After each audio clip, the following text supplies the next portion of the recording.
Hello, my beautiful creatives, and welcome back to my art channel. My name is Chrissie B, and I'm a creativity coach hoping to inspire you to live a more creative life every day. Well, today I'll be working on a mini 4x4 art canvas. This is something that I just started last week. I'm really in love with arting on canvas, and I decided to do a weekly series where I would choose a 4x4 canvas and I would just create on it. It's something that's quick and simple and easy to do. It's something I can commit to even though life is busy. And today I decided that I would like to start on this particular art canvas by using some torn book pages. And I believe the pages I ended up using were all dictionary pages. Now, to adhere this paper to my canvas, I'm simply using some matte gel medium. It's my favorite medium to use. You can use decoupage or Mod Podge or any type of glue. Even a watered down Elmer's glue would work fine for this as well. And then I'm using a dedicated glue brush. I try not to use my artist brush for this. I just use inexpensive brushes because the matte medium is really hard on brushes and could, more times than not, it'll dry on the brushes and then the brush will become difficult to use. So you'll see me just randomly tearing up pieces of paper and putting them down with the text going in all different directions. I don't really have any sort of idea on which way this canvas goes. Like, I don't know which way is up yet. I kind of play with that. You'll see as the video is going that I continually rotate the canvas to try to figure out which way feels like up at the moment. And when I'm doing the very, very background, I don't really care which way the up is. I just want to kind of cover the background to a state that makes me happy. So as I continue doing this weekly series, I hope that you're enjoying it. I realize that this is only video number 2, but I am just really excited. I have 10 canvases that I am ready to paint. I already have one done. This is my second one, and I'm just really excited about it. It's an easy thing to do, and I'm loving finding little places throughout the house to kind of tuck these little goodies in with some inspirational words. So now that I've completely let that dry, I've decided to use some paints, and I've decided that for all 10 weeks of this series, I'm going to use the same base paints to select from, and that is all of my 1 ounce golden sample paints. So this is green gold, I believe, and I am going to do the same technique I tried last week that kind of failed last week, which is, as you can see, using a stencil and removing some of the paint with a baby wipe, just to leave some of the stencil impression behind. Now, last week it was a fail because I didn't dry it between layers. Today I'm making sure to dry it at every level, so that way I can at least keep some of the stencils I put in each layer of color. The second color I'm putting on here is indigo. Same, it's the golden indigo. And I really like the way that this gold and the blue work together.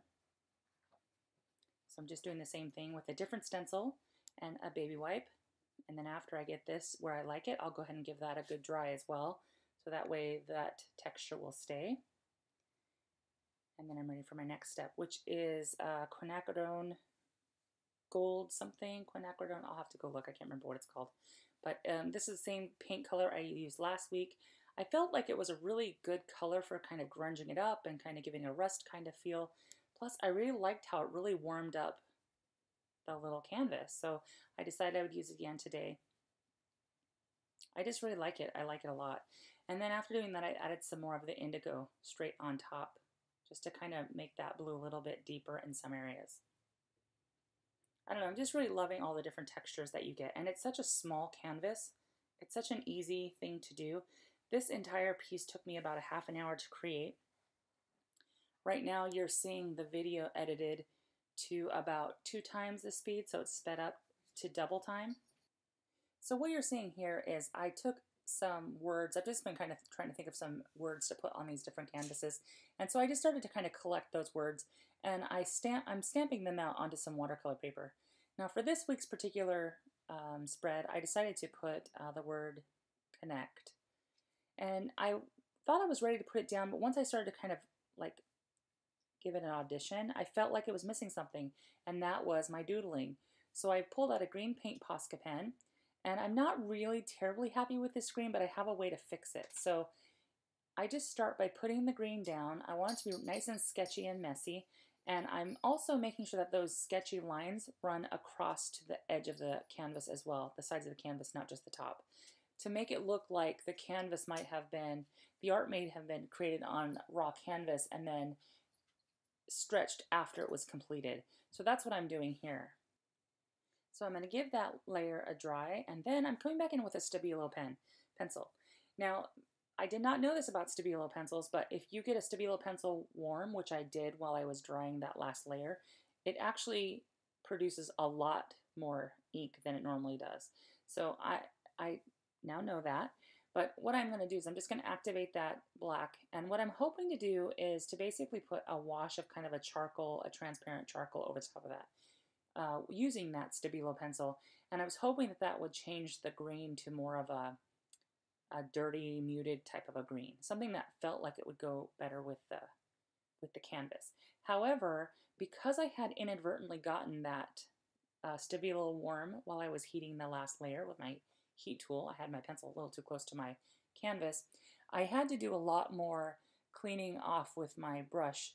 So what you are not seeing here is that I'm constantly dipping in my water and re-stroking the Stabilo pencil and kind of daubing some off. So I'm just going to keep doing that until it makes me happy, until I've got a green that I'm happy with, and then I'll go ahead and give that a dry so that it all becomes a permanent fixture on the canvas.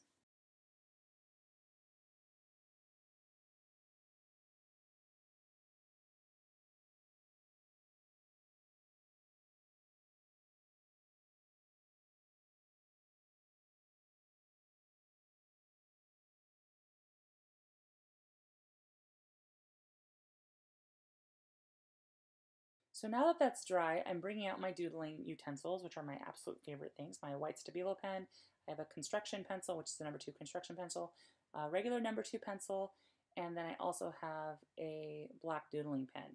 And I'm just going to pick 1 or 2 or 3 or maybe 4, I don't remember how many I use, but I'm just using those to kind of grunge up and, you know, doodle some more on my canvas.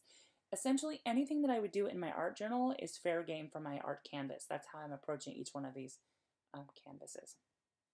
Now I want each one of these 10 canvases to be different, but I want them to feel like they go together, so they might be a little themey.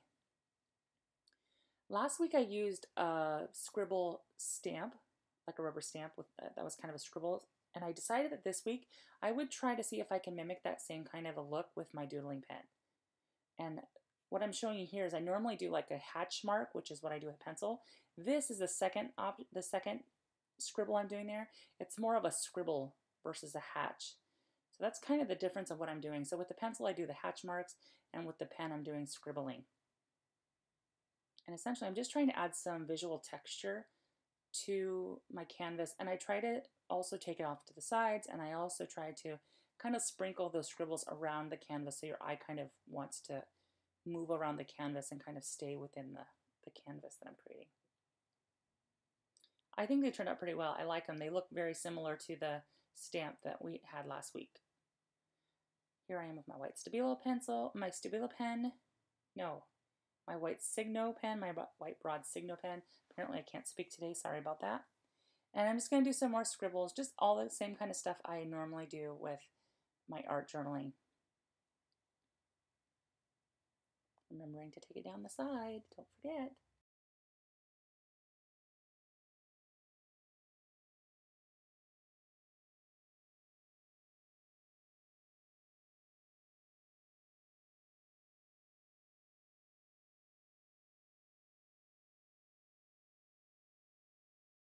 This is where I still don't know which way is up yet, so I'm going to audition my connect and just kind of keep spinning my canvas around to kind of see how it feels right. And it can go, there's really no right or wrong way to do this. It can be any direction. That's the beauty of an abstract piece. I chose to have it looking like that. And I'm just going to use some Aliens tacky glue to adhere that down. It's fast grab because, you know, Mama has no patience. I want all of this instantaneously done. So I'm just using that to adhere that down. Once that's down, I'm going to do some scribbles. My scribbly borders around my words just like I normally do. What can I say? Mama's got a style.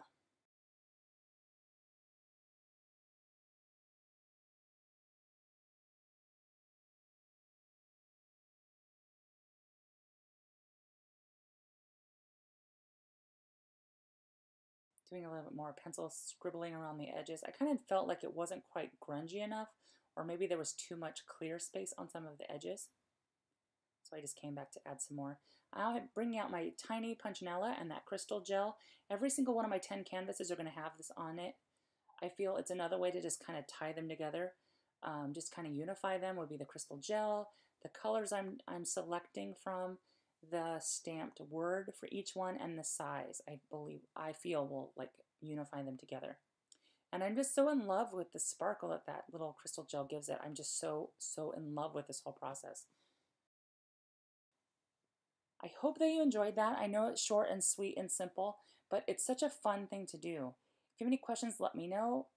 Thank you so much for watching. Until next time, bye for now.